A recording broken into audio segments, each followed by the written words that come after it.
बेटे की लालच में मेरे शौहर ने एक बेवा औरत से शादी कर ली जिसकी उम्र 50 साल थी और इसके 7 बेटे भी थे। मैंने कहा औलाद मर्द के नसीब से होती है, इसमें औरत का कोई हाथ नहीं। लेकिन वो बेवा औरत बोली, मैं गारंटी से बेटा पैदा करूंगी और मेरी सौतन हर साल बेटा पैदा करती। लेकिन मेरा शौहर रोता था। एक दिन मैं सौतन के कमरे में गई तो ये देखकर मेरी रूह कांप गई कि मेरी सौतन तो, मेरा नाम महक है, मेरा ताल्लुक रावलपिंडी से है, मेरा अब्बा मिस्त्री था और बहुत बड़ी बिल्डिंग में काम करता था और मैं अपने अब्बा को खाना देने गई थी तब वहाँ एक लड़का इस बिल्डिंग के पिछली जानिब खड़ा था। इसे देख के मुझे शक हुआ कि वो लड़का खुद खुशी करने के लिए ऊपर चढ़ा है, तो मैं भाग के इसके पास गई। इससे कहा वो जल्दी से वहाँ से हट जाए, लेकिन इसने मेरी बात जैसे सुनी नहीं थी। मैंने इसे बहुत समझाने की कोशिश की मगर वो मेरी कोई बात सुनने को तैयार नहीं था। इतने में इसने जैसे ही अपना पाँव आगे बढ़ाया तो मैंने जबरदस्ती इसको अपनी तरफ खींच लिया और हम दोनों एक साइड पर जाकर गिर गए। इसके बाद वो उठा और जोर जोर से चीखने लगा और बार बार कहने लगा, मुझे मरना है, मुझे जिंदा नहीं रहना। मैं कुछ देर वहाँ इसके पास खड़ी रही। वो अब भी मुसलसल गुस्से से मुझे ही घूर रहा था और बोला कि तुम्हें क्या मसला है, चाहे मैं जीऊं या मरूं, तुम होती कौन हो। मुझे लेक्चर देने वाली वो अफसर पकड़कर वहीं बैठ गया। मैं खुश थी कि अब्बा का इंसानियत की खिदमत का पढ़ाया गया सबक मुझे याद था। मैंने एक इंसान की जान बचा ली थी और फिर मैंने इससे कहा, चलो मेरे घर चलते हैं। पहले वो नहीं माना, फिर पता नहीं इसके जहन में क्या आया कि मेरे साथ चल पड़ा। मैं इसे अपने घर ले आई और अपनी अम्मा अब्बा को सारी बात बताई। मेरे माँ बाप ने इस लड़के से इसके घर वालों के बारे में पूछा, लेकिन इसने कहा कि इसका इस दुनिया में कोई नहीं, वो अकेला है। इसके ताया ने इसे घर से निकाल दिया चोरी का इल्जाम लगाकर, इसलिए इसे अपने आप से और अपनों से नफरत हो गई। वो जीना नहीं चाहता। मेरी माँ बाप सदा के नरम दिल और इंसानियत का दर्द रखने वाले थे। मेरी माँ तो बाकायदा इस लड़के की कहानी सुनकर रो रही थी। फिर क्योंकि मेरा भाई भी इस उम्र में गुस्से में खुदकुशी करके हम सबको सारी उम्र के लिए तकलीफ में छोड़ गया था, इसलिए मेरी माँ को शायद इस लड़के में अपना बेटा नजर आ रहा था। तो उन्होंने कहा वो आज से उनका बेटा है, वो कभी ये नहीं कहेगा इसका कोई नहीं। अब्बा ने अम्मा की खुशी के लिए इसे घर पर रख लिया। इसका नाम आसिफ था, FA पास था। वो एक मायूस इंसान था, लेकिन इसे देखकर लगता था कि किसी अच्छे घराने से होगा। लेकिन मैं भूल गई थी कि आप ला खानदान और नस्ल गिनाल इन लोगों की असलियत उनके रवैये बता देती है। उनका बेनस्ला होना कहीं ना कहीं जाहिर हो ही जाता है। फिर पता चलता है कि जरूरी नहीं खानदान अच्छा हो तो इस खानदान के साथ लोग भी अच्छे ही होंगे। अब आसिफ हमारे साथ ही रहता था, बस वो चुपचाप सारा दिन कमरे में पड़ा रहता या अरमान मलिक की सैड सॉन्ग सुनता। मुझे अक्सर लगता ये बंदा दुखी है या एक्टिंग करता है, जो शायद खुद को भी कोई हीरो ही समझता था। मैं इसके कमरे में गई तो सारे कमरे में सिगरेट का धुआं भरा था। मुझे खांसी शुरू हो गई। मैंने डांट कर कहा कि मेरा अब्बा हराम नहीं कमाते जो तुम यूं इनके पैसों से नशे करते फिरो। वो तुम्हें बेटा समझते हैं तो तुम भी शर्म करो और बेटा ही बन कर दिखाओ। और औलाद अपने माँ बाप का सहारा बनती है, ना कि इनकी कमाई खाती है। हाथ पे हाथ रख के बैठ के इसने सिगरेट पीछे छुपा ली। वो बोला कि मैं तो अभी कुछ दिन पहले ही आया हूँ, मुझे यहाँ के बारे में कुछ नहीं पता, ना शहर के रास्तों से वाकिफ हूँ, लेकिन अगर तुम लोग कोई नौकरी ढूंढो तो मैं जरूर काम करूंगा। मैंने इसे गौर से देखा। मुझे उस वक्त भी लगता था ये बंदा जितना मासूम नजर आता है उतना है नहीं, लेकिन हम जैसे सादा दिल लोग जब तक धोखा नहीं खाते हमें पता नहीं चलता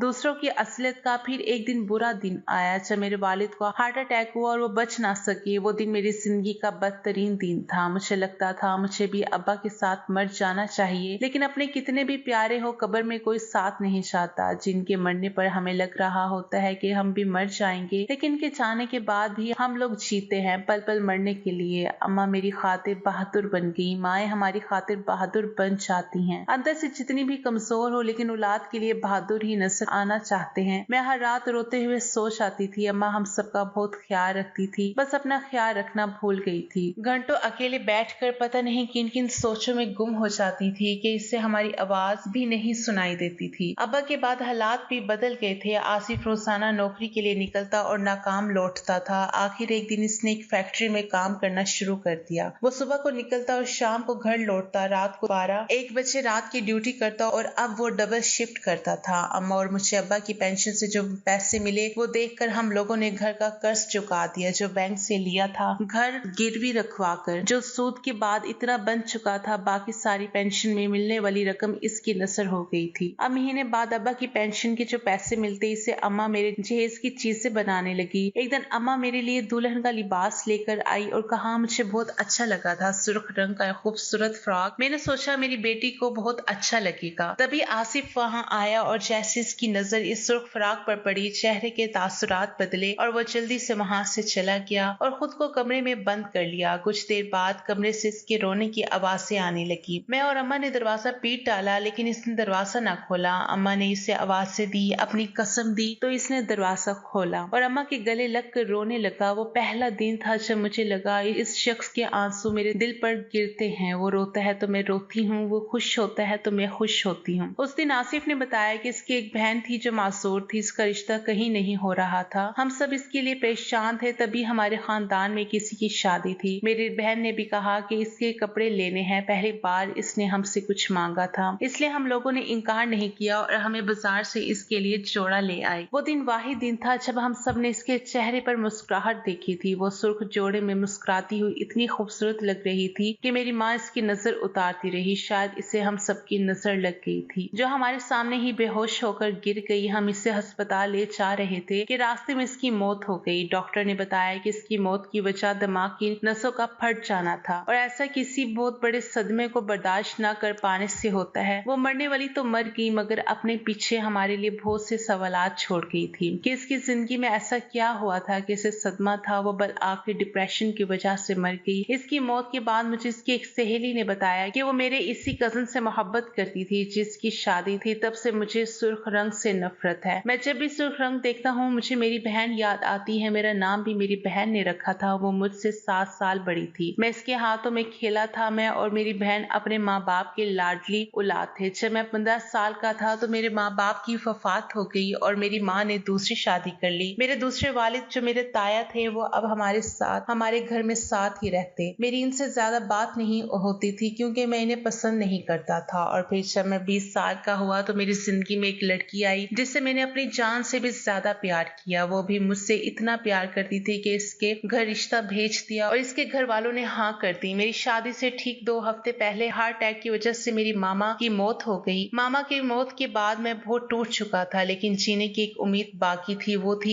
ईमन, जिसे मैं जिंदगी समझता था। फिर शादी से कुछ दिन पहले मेरे ताया ने मुझसे झगड़ा शुरू कर दिया। वो बहाने बहाने से मुझे जलील करने लगा। एक दिन चोरी का इल्जाम लगाकर घर से निकाल दिया, लेकिन इस शख्स ने मेरे एक ना सुनी। मुझे कुछ समझ नहीं आ रहा था तो मैंने अपनी मंगेतर को कॉल की। इसने मेरी पूरी बात नहीं सुनी और रिश्ता तोड़कर मुझे अकेला छोड़ दिया। इस तरह मेरा सब कुछ चला गया। पहले माँ बाप, फिर मोहब्बत। अब जीने को ना दिल करता है और ना ही जीने की वजह बाकी बची है, इसलिए मैं मर जाना चाहता था। लेकिन उस दिन महक ने मुझे बचा लिया और यहाँ ले आई। आप लोगों से मुझे अपनों से बढ़कर प्यार मिला था। मुझे लगा मेरी फैमिली अब आप ही हैं। अम्मा ने आसिफ को दिलासा दिया और कहा वो भी इसे अपना बेटा ही समझती हैं। आसिफ ही अब हम माँ बेटी का सहारा था। इसने हमें अकेला नहीं छोड़ा और ना ही वापस लौट कर गया। एक दिन मैंने इससे कहा वो इस लड़की से दोबारा राब्ता करे, लेकिन इसने कहा कि जब इसे जरूरत थी, इसके सहारे के साथ थी, तब वो मुझे छोड़ गई और तो अब इससे मिलकर क्या करूंगा। तभी वो दिन था जब मुझे आसिफ से मोहब्बत हो गई थी। मैं इसका इंतजार करने लगी। जब तक घर ना आता मेरी नजरें दरवाजे पर रहती थी। आसिफ का रवैया वैसे ही था। वो शायद इससे बाखबर था कि मैं इसे पसंद करती हूँ। मोहब्बत भी अजीब है, जैसे हो जब तक वो तस्दीक ना करे आप सही हैं, आपको यकीन नहीं आता। मेरे साथ भी यही मसला था। मुझे अब इंतजार था कि आसिफ मुझे कहे इससे मेरे होने से फर्क पड़ता है। एक दिन अम्मा की तबीयत खराब हो गई। रात का वक्त था। आसिफ भी काम पर था। मैं रोती बैठती बाहर गली में पहुंची जहाँ सन्नाटा और अंधेरा था। मैं नंगे पांव दरवाजे पीटती रही, मेरी माँ को बचा लो, मेरी माँ मर रही है, लेकिन शायद किसी तक मेरी आवाज नहीं पहुंची। मेरे पास फोन भी नहीं था और जो मैं आसिफ को फोन ही कर देती। वापस घर आई जहाँ मेरी माँ मौत से लड़ते लड़ते हार गई थी। मेरे पैरों तले से जमीन निकल गई। ऐसे ही स्याह रात पहले मेरे बाप को मुझसे छीन के ले जा चुकी थी। फजर के वक्त आसिफ आया और ये सब देखकर वो भी सख्ते में था। इसने भी माँ को आवाज़ें दी, लेकिन वो अब कहाँ सुनने वाली थी। माँ की मौत के सदमे ने मुझे तोड़ कर रख दिया था। आसिफ ने मुझे संभाला और सब्र की तलकीन की, लेकिन सब्र करूं कहने से सब्र नहीं आता। हम बहुत अंदाजे लगाते हैं दूसरों की जात की। वो पर्दे भी खोल देने के दावे करते हैं जिनके बारे में शायद दूसरों को भी पता नहीं होता। माँ के मरने के बाद कुछ रिश्तेदार आसिफ के बारे में बातें करने लगे। मेरे वालिदैन को कहते रहे कि गैर लड़के को बेटा बनाकर घर पर रख लिया, जबकि जवान बेटी भी घर में थी। शरीफों के ये काम होते हैं। मैं खामोशी से सब सुनती रही, लेकिन एक दिन मोहल्ले की एक बुजुर्ग औरत मेरे पास आई। इसने मुझे कहा साथ जब तक तुम्हारी वालदा थी तब तक हम खामोश थे, लेकिन अब तुम इस लड़के के साथ नहीं रह सकती जबकि तुम्हारा इससे कोई रिश्ता भी नहीं। हम सब ने ये सोचा है कि इसे कहें कि ये अपना कहीं और बंदोबस्त कर ले। इस दिन मुझे लगा कि अगर आसिफ भी नहीं रहेगा तो मैं बेसहारा हो जाऊंगी। मैं अकेली कैसे रहूंगी। लोगों ने अब बातें बनानी शुरू कर दी थी। मुझे भी बद किरदार कहा और आसिफ पर भी कीचड़ उछाला। मेरे खानदान से मेरा रिश्ता आया। मेरी चची ने कहा कि तुम शादी कर लो, लड़का अच्छा है और आसिफ को घर से निकाल दो। मैंने सोचा जिससे मेरे माँ बाप ने अपने पास रखा था इसे मैं कैसे इस घर से निकाल दूं। मैं बहुत परेशान रहने लगी थी, रोती रहती और सोचती रहती। उस रात बहुत बारिश हुई, लाइट भी चली गई। गाँव में ऐसे ही होता था, बारिश आई नहीं और बिजली गायब। मैं बरामदे में बैठी डर और खौफ से रो रही थी जब दरवाजे पर दस्तक हुई। मैंने दरवाजा खोला तो मेरा वही कजन था जिसका रिश्ता कुछ दिन पहले मेरे लिए आया था। मैंने कहा तुम इस वक्त, तो कहने लगा तुमसे मिलने को दिल चाहा तो आ गया। मैंने दरवाजा बंद करना चाहा तो इसने धक्का देकर दरवाजा खोलो और अंदर आ गया और अंदर आकर दरवाजा अंदर से लॉक कर दिया और बोला कि आसिफ के मुंह पर तो दरवाजा बंद नहीं करती, तुम्हारी तो मोछें लगी हुई हैं, हम सबकी आंखों में मिट्टी झोंके तो तुम दोनों आशिकी का खेल रचा रहे हो। फिर मेरे करीब आया और मेरा बाजू पकड़कर बोला इस आसिफ को छोड़ो, मुझसे शादी कर लो, बहुत खुश रखूंगा। अगर अच्छा ना लगा तो फिर आसिफ तो है ही। मेरा खून घोल उठा, इसकी बकवास बढ़ती जा रही थी। मैंने इसे धक्का दिया और भागकर कमरे में खुद को बंद करना चाहा। इसने मेरा दुपट्टा पकड़कर खींचा, मैं फर्श पर गिरी, मेरी चूड़ियां टूटकर मेरे बाजू में लग गई। मैं वहां से भाग जाना चाहती थी, दुआएं कर रही थी कि आसिफ ही आ जाए। अल्लाह ने मेरी सुन ली। उस दिन आसिफ ना आता तो मैं कहीं मुंह दिखाने के काबिल भी ना रहती। आसिफ ने मेरे कजन को थप्पड़ मारा और धक्के देकर घर से निकाला, लेकिन इसने गली में शोर डाल दिया और सारा इल्जाम आसिफ पर डाल दिया और कहा कि आसिफ अच्छा शख्स नहीं है। लोग भी बचाए इससे पूछते कि तुम रात को यहाँ क्या कर रहे हो। इन लोगों ने आसिफ से कहा कि तुम यहाँ से चले जाओ। वो रात मेरे लिए बहुत भारी थी। कोई भी लड़की किसी लड़के से मोहब्बत करती हो फिर भी इससे ये कभी नहीं कह सकती इससे मोहब्बत है। मैं आसिफ से तो ये कभी कह नहीं सकती थी, लेकिन उस रात मैंने एक फैसला किया और इसके कमरे में गई। वो भी मेरी तरह परेशान ही था। मैंने इससे कहा कि तुम मुझसे शादी कर लो। इसने हैरानी से मुझे देखा और कहा लोगों की बातों से परेशान होने की जरूरत नहीं। लोगों की तो आदत होती है दूसरों की कीचड़ उछालकर, ये लोग अपना किरदार छुपाना चाहते हैं। तुम फिक्र मत करो, मैं कल चला जाऊंगा और तुम अपने कजन से शादी कर लो। मैंने इससे कहा मुझे तुम्हारी जरूरत है, मुझे और किसी पर भरोसा नहीं। आसिफ हैरानी से मुझे देखा और बोला कि महक मैं इतना अच्छा इंसान नहीं हूँ, सोच लो, बाद में पछताना मत। ये बात मुझे बाद में समझ आई कि हाँ ये बात इसने सच ही कही थी। मोहल्ले की मस्जिद में चंद बुजुर्गों की मौजूदगी में मैंने आसिफ से निकाह कर लिया। तभी लोग खामोश ना रहे, यही कहते रहे कि देखा हमें तो पहले ही पता था कि दाल में कुछ काला है। आसिफ और मुझे उस दिन भी मेरे वालिदैन बहुत याद आए। काश वो होते तो सब कुछ कितना अच्छा होता। आसिफ मेरा बहुत ख्याल रखता, मैं बहुत खुश रहने लगी थी। सारा दिन घर के छोटे छोटे काम करना और शाम को अपने शोहर का इंतजार, मेरा अब यही काम था। आसिफ भी कहता कि वो बहुत खुश नसीब है कि इसे मुझ जैसी बीवी मिली, लेकिन कुछ खुशियों की उम्र बहुत मुख्तसर होती है। हमारे घर के सामने वाले घर में कुछ लोग शिफ्ट होकर आए। एक दिन वो लड़की मुझसे मिलने आ गई। अच्छी खुश इखलाक लड़की थी। जल्दी मेरी इससे दोस्ती हो गई। मेरा शोहर भी घर पर नहीं होता था तो मेरा भी इस लड़की के साथ अच्छा वक्त गुजर जाता। इस लड़की ने बताया कि मैं शादीशुदा हूँ और मेरे बच्चे भी हैं। शोहर की वफात के बाद मैं यहाँ आ गई हूँ। कुछ माह पहले एक शादी पर जाना था तो मैं रक्शे का इंतजार कर रही थी, लेकिन उस दिन हड़ताल की वजह से रक्षा ना मिला। तब बाइक पर एक लड़का मुझे देखकर रुक गया और बताया कि आज आपको रक्षा नहीं मिल सकता, या तो बस पर चली जाएं या आ जाएं, मैं छोड़ देता हूँ। मुझे वो लड़का बहुत अच्छा लगा। मैं इसके साथ इसकी बाइक पर बैठ गई। उस लड़के ने कहा कि आप बहुत खूबसूरत हैं। मैं खुश हो गई थी। पहले भी जो भी देखता था कहता था लगता नहीं तुम शादीशुदा हो। फिर हमारे दरमियान छोटी छोटी बातें होती रही। मैंने उससे बताया कि मेरी गाड़ी है मगर आजकल थोड़ी परेशान हूँ इसलिए ड्राइविंग नहीं करती। इसने कहा कि आप वहीं रहती हैं जहाँ से मैंने आपको पिक किया था। कि हाँ जी मैं वहीं रहती हूँ, जिस फ्लैट के सामने से आपने मुझे पिक किया है वो मेरा घर है। मैंने जवाब दिया। मैंने ये सारी मालूमात लाशऊरी तौर पर शेयर की थी। तब तक मुझे ये अंदाजा नहीं था कि किसी अजनबी को इतनी मालूमात देने से इस किस्म का मसला भी हो सकता है। तब तक मेरे सहन में सिर्फ ये था कि ये लड़का पता नहीं दोबारा कभी मेरी इससे बात होती भी है या नहीं। इसे क्या गर्ज मैं कौन हूँ और क्या हूँ। मेरी मंजिल के सामने पहुंचकर जब मैं इस लड़की की बाइक से उतरने लगी, इसने मुझसे कहा कि आप मेरा नंबर रख लें और जब कभी आपको जरूरत हो तो मुझे कॉल कर लें। मुझे बहुत खुशी होगी आपके काम आकर। मुझे वो लड़का बहुत अच्छा लगा था। मैंने इसका नंबर अपने मोबाइल में सेव कर लिया। तब मुझे ये नहीं पता था कि किसी अजनबी का नंबर मोबाइल में सेव करने से ये मसला भी हो सकता है। नंबर लेने के कुछ दिन बाद मुझे कहीं जाना था तो मैंने उस लड़के को कॉल कर दी। वो कहीं मसरूफ था मगर इसने कहा कि आप मुझे 30 मिनट दें, मैं सारे काम छोड़कर अभी आ जाता हूँ। फिर वो लड़का अपने सारे काम छोड़कर आधे घंटे से पहले मेरे घर के बाहर आ गया, लेकिन मैं हैरान रह गई। उसके पास गाड़ी थी। इसने मुझे देखते हुए मेरे लिए दरवाजा खोला और कहा कि हैरान ना हो, आपके लिए किसी दोस्त का एहसान लिया है। मैंने जहाँ जाना चाहती थी वहां पहुंचकर इससे कहा कि वो चला जाए, मैं वापसी पर इंतजार कर लूंगी, लेकिन इसने कहा कि मैं यही हूँ, कहीं नहीं जाऊंगा। जब भी आप फ्री हो मुझे कॉल कर दे, मैं आपको वापस छोड़ आऊंगा। मैं इसकी ये बात सुनकर चुप कर गई। इस दिन के बाद अगर मैंने कहीं भी जाना होता तो मैं इसे कॉल कर देती, वो फौरन से पहले पहुंच जाता। रोज रोज एक साथ आने जाने की वजह से मेरी इससे काफी जान पहचान हो गई। एक दिन इसने मुझसे पूछा कि जब आप शादीशुदा हैं और आपके बच्चे हैं तो आप अकेली क्यों रहती हैं, अपने शोहर के साथ क्यों नहीं रहती। काफी हद तक ताल्लुक बन जाने की वजह से मैंने इससे बता दिया कि मैं अपने शोहर से नाराज होकर आई थी, लेकिन कुछ दिन बाद इसका एक एक्सीडेंट हुआ और अब इस दुनिया में नहीं रहा। अब मैं और मेरे बच्चे अकेले रहते हैं। शोहर ने इतना कुछ छोड़ा है कि गुजर बसर अच्छा हो रहा है। और फिर एक दिन कहने लगा कि मैंने आपसे बात करनी है। मैंने कहा कि करो, क्या बात करनी है। कहने लगा कि मुझे आपसे मोहब्बत हो गई है। मैं हैरान थी लेकिन खुश भी। एक खूबसूरत और जवान लड़के को 50 साल औरत से मोहब्बत हो गई थी। मैं बहुत खुश थी जब इसने कहा कि मैं कोई ऐसा वैसा लड़का नहीं, मैं आपसे शादी करना चाहता हूँ। शादी करके मैं आपको और आपके बच्चों का सहारा बनना चाहता हूँ। मैंने कहा कि तुम अपनी उम्र देखो, मेरी उम्र देखो, तुम मुझसे छोटे हो, वैसे भी तुम्हारे घर वाले तुम्हारी शादी किसी बेवा और बच्चों की माँ से क्यों करेंगे। कहने लगा कि मेरे घर वाले नहीं है, मैं अकेला हूँ, इस दुनिया में मेरा कोई नहीं। मैंने इसकी बात सुनी और कहा कि मुझे सोचने का वक्त दो। मैं चुप रही, कोई जवाब ना दिया। तो वो जब भी मुझसे मिलता तो यही कहता, मुझे अकेला मत छोड़ना, मैं सच्चा हूँ, एक बार भरोसा करो। मेरे यकीन करें, सोच सोच कर मेरा जहन सुन हो गया था कि वो लड़का मुझसे सच्ची मोहब्बत करता है या नहीं। सोचा आपसे मशवरा कर लूं, आप ही बताएं कि मैं क्या करूं। मैंने उससे कहा कि कुछ वक्त दो, हो सकता है वो लड़का वाकई तुमसे मोहब्बत करता हो। मैं अपनी पड़ोसन के लिए खुश थी कि बेचारी बेवा है और बच्चों का साथ है, अच्छा है जो कोई सहारा बन जाए। वो अपना फ्लैट छोड़कर अब यहाँ आ गई थी। ये घर भी बहुत बड़ा था, बल्कि मोहल्ले में सब घरों से इसका घर ही शानदार था। इसके शौहर की कुछ दुकानें भी थी जिनसे किराया आता था। एक दिन हम मियाँ बीवी के दरमियान किसी बात पर झगड़ा हुआ, दोनों में सख्त कलामी हुई। आसिफ ने मुझे बहुत बातें सुनाई। गुस्से पर कंट्रोल ना करते हुए अपने शौहर से कहा कि अगर तुम इतने अच्छे होते तो तुम्हारे घर वाले तुम्हें क्यों निकालते। आसिफ ने मुझे थप्पड़ मार दिया। मैंने गुस्से से इसका गिरबान पकड़ लिया और कहा कि अगर मर्द के बच्चे हो तो मुझे तलाक दो, एक सेकंड भी मैं तुम्हारे साथ नहीं रह सकती। आसिफ ने धक्का देकर मुझे पीछे किया। मैं बार बार इससे यही कह रही थी, मुझे छोड़ दो, मुझे तुम्हारे साथ नहीं रहना। आसिफ ने कहा, तुम बकवास बंद करो, मेरा ही कसूर है। तुम्हारे बांझ होने के बाद भी कभी तुम इस बात का एहसास नहीं होने दिया, बल्कि जैसी मोहब्बत पहले थी वैसे ही अब भी करता हूँ, लेकिन तुमने मेरा जीना हराम कर दिया। मेरा दिमाग बांझ लफ्ज सुनकर ही खराब हो चुका था। आसिफ ने कहा, महक तुम एक नेक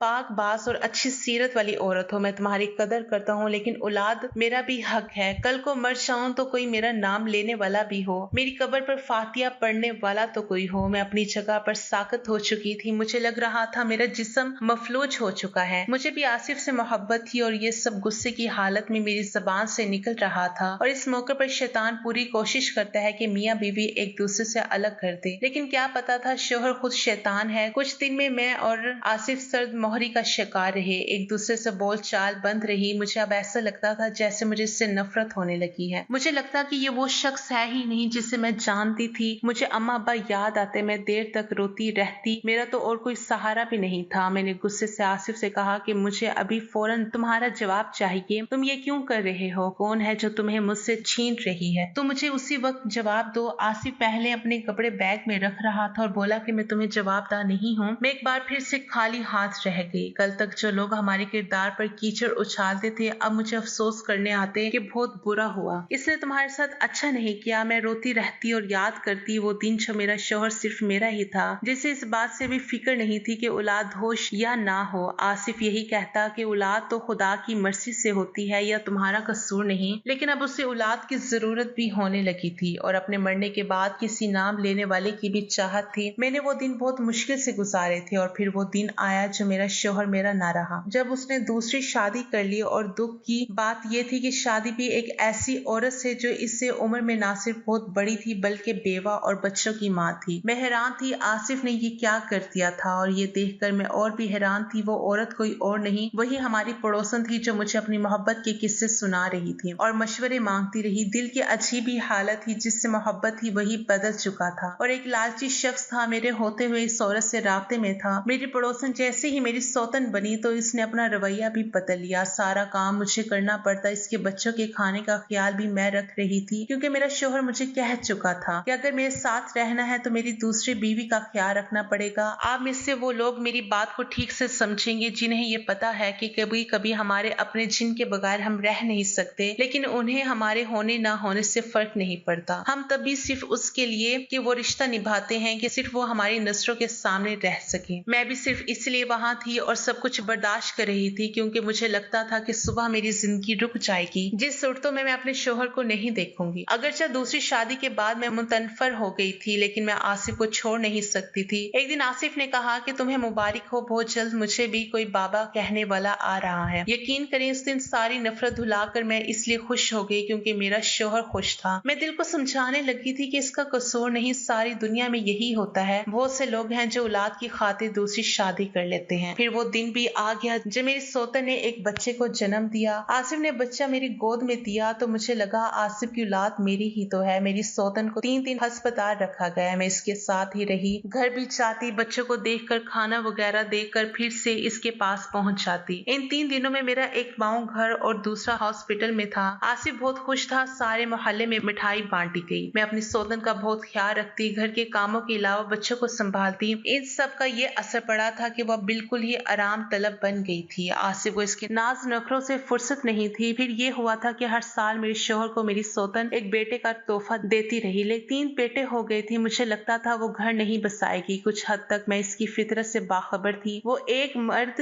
ही की होकर रहने वाली औरत थी ही नहीं। अब भी इसका यही एक काम था, बंद सवर कर निकल जाती और शाम को आसिफ के आने से पहले वापस आ जाती और कहती कि तुम्हारे लिए बनती सवरती हूँ। आसिफ की आंखों पर इसने ऐसी पट्टी बांधी थी, इसे कुछ नजर ही न आता था। एक दिन मैं मोहल्ले में एक सहेली से मिलने गई। इनके घर जाकर पता चला कि इसने मेरी सौतन को अक्सर बड़ी सी गाड़ी से उतरते देखा है। मैंने सोचा शायद इसका कोई रिश्तेदार हो, इसलिए आसिफ से जिक्र नहीं किया और फिर मुझे लगता था आसिफ को बताने का फायदा भी नहीं। कुछ दिन बाद मेरे चचा की वफात हो गई। मैं गाँव उनके घर गई थी जब मेरा वही कसन जिसने मुझसे बदसलूकी की थी मेरे पास आया और बोला कि मुझे माफ कर दो, मैं तुम्हारा गुनहगार हूँ। लालच में आ गया था। इस दिन जो कुछ भी हुआ वो आसिफ के कहने पे हुआ था। इसे लगता था कि कहीं तुम मुझसे शादी ना कर लो, इसलिए इसने मुझे लालच दिया। वो मुझे 2 लाख रुपए देगा, सिर्फ इतना सा नाटक कर दो ताकि महक डर जाए और खुद कहे कि इसे आसिफ से ही शादी करनी है। इन दिनों मेरी मंगेतर की तबीयत बहुत खराब थी। वो गरीब लोग थे, इसका इलाज करवाने के लिए मुझे ये कदम उठाना पड़ा, लेकिन पिछले साल शादी से 2 हफ्ते पहले वो भी फौत हो गई। मैं तुमसे माफी मांगना चाहता हूँ, लेकिन डरता था कि तुम मेरी बात पे भरोसा नहीं करोगी, इसलिए तुम्हें बता नहीं सका। मेरी आंखें ऐसे बरस रही थी जैसे जिंदगी भर के आंसू आज ही बहेंगे। हमारे कुछ रिश्ते भी कितने खुदगर्ज होते हैं, अपने फायदे के लिए अपने ही रिश्तों को दांव पर लगा देते हैं। काश मेरा कजन वक्त पर मुझे बता देता, लेकिन शायद मेरी किस्मत में यही लिखा था। शायद मैं वाकई यकीन ना करती। जितने दिन मैं गाँव में रही यही सोचती रही कि कैसे आसिफ की शक्ल देखूंगी। इतना बड़ा धोखा। मुझे उस दिन अपने शोहर से नफरत हो गई थी, लेकिन वक्त ऐसा था कि मैं अपना घर छोड़कर कहीं और रह नहीं सकती थी। घर आई तो पता चला कि मेरी सौतन अब अपने घर शिफ्ट हो गई है। इसका मतलब यही था आसिफ भी मेरे पास न रहता। इसलिए तो मैं इस औरत को बर्दाश्त करती रही कि मेरा शोहर मेरे साथ रहे। लेकिन आज मुझे लगा था ये अच्छा हो गया था। मैं खुद आसिफ को देखना नहीं चाहती थी। आसिफ अब कभी कभार आता और चला जाता, ना कभी रुका और ना ही मैंने रोका। ऐसे ही 6 माह गुजर गए। एक दिन मेरा शोहर मेरे पास आया और रोने लगा कि मैं बहुत जालिम हूँ, बहुत जुल्म किया तुम पे। लालच में और औलाद की चाहत में दूसरी शादी कर ली। तुम्हें भूल गया, कोई फर्ज अदा नहीं किया, लेकिन तुम फिर भी मेरे साथ रही और मैं तुम्हारे होते हुए दूसरी औरतों से राब्ते में रहा। मुझे माफ कर दो, आज मुझे सजा मिली मेरे गुनाहों की। मेरा एक्सीडेंट हो गया था, डॉक्टर ने कुछ टेस्ट लिखे थे, वो करवाए तो पता चला मैं तो बाप ही नहीं बन सकता। मैं तुम्हें बांझ कहता रहा जबकि मैं खुद बांझ था। वो बेटे भी मेरे नहीं हैं। वो औरत धोखेबाज है, इसने मुझसे तलाक का मुतालबा कर दिया है और किसी और शख्स से शादी करने वाली है। मेरे दर्द से आंखें मूंद दी, सर कुर्सी पर टिका लिया। इस सफर में क्या मिला था हम दोनों को? सिर्फ धोखा। मुझे अपने शोहर से और मेरे शोहर को अपनी दूसरी बीवी से। मैंने सवाल किया, क्या मेरे कजन को उस दिन तुमने बुलवाया था? आसिफ खामोश हो गया और मैं समझ चुकी थी कि मेरे कजन ने सच बोला था। मैंने कहा कि मैं अब थक चुकी हूँ, इतनी अच्छी और इतनी बहादुर नहीं हूँ कि मजीद बर्दाश्त करूँ, इसलिए तुम मुझे तलाक दे दो। आसिफ मिन्नतें करता रहा, मनाता रहा, लेकिन औरत इतनी भी कमजोर नहीं होती, धोखा देने वाले से बार बार धोखा खाती रही। मैंने घर बेच दिया और गांव आ गई। तलाक की इद्दत चचा के घर पर की। चाची मुझे बेटियों की तरह प्यार करती थी। इसकी शादी थी, घर में खूब चहल पहल थी। जब चाची ने कहा कि महक हमारा भी कसूर है, तुम्हें तन्हा छोड़ दिया, लेकिन अगर हो सके तो हमें माफ कर दो, मैं क्या कहती कि कुछ दुख शायद किस्मत में होते हैं। शायद शादी के वक्त गांव में रिवाज था कि दुल्हन की बहन या भाभी दुल्हन के साथ जाती हैं। चची ने मुझे भेज दिया और साथ मेरा वही कजन था। वो लोग बहुत अच्छे थे। मैं खुश थी अपनी कजन के लिए और इसके अच्छे नसीब के लिए दुआ भी की। मैं बैठी यही सोच रही थी कि सियाने सच कहते हैं, बेटियों से डर नहीं लगता, इनके नसीब से डर लगता है। जब मेरा कजन मेरे पास आया और बोला कि महक इतना